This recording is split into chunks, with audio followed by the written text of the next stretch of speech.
Now that we know how to conjugate verbs in the imperfect tense and how to conjugate verbs in the preterite tense, we're going to learn how to decide which one to use when talking in the past tense. An easy way to remember whether to use imperfecto or pretérito is to think of twaddle and pinca. Twaddle, for the imperfect, refers to time, weather, age, date, description, location, and emotion. So usually the imperfecto is used with time, so eran las 2 de la tarde. It's also typically used with weather, hacía sol y calor. Age, Felipe tenía 5 años. Date, era el 7 de abril. Description, ella era bonita y alta. Location, Juan estaba en el centro. Emotion, Ana estaba muy preocupada.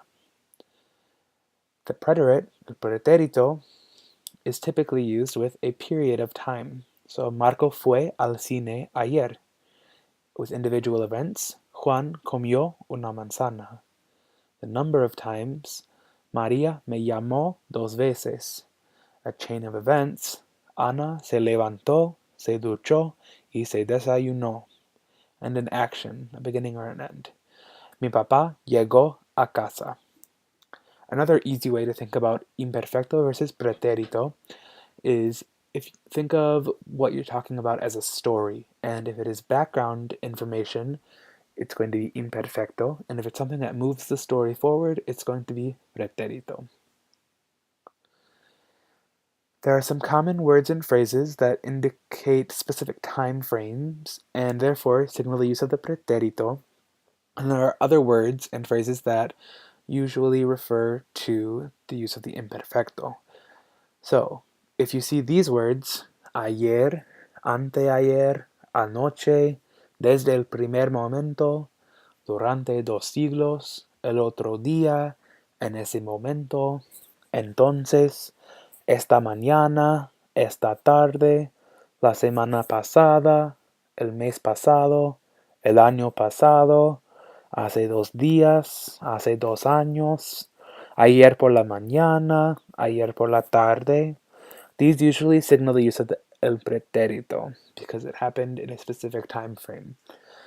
And then these other words and phrases indicate repetitive, vague, or non-specific time frames, so therefore signal the use of the imperfecto.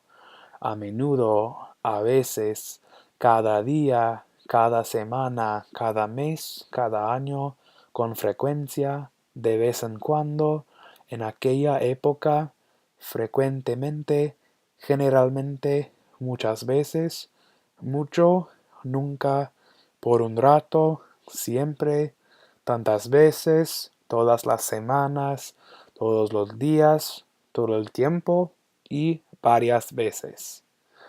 But again, an easy way to remember preterite versus imperfect is to think of it as a story. If it's background information, imperfecto, and if it's something that moves the story forward, pretérito.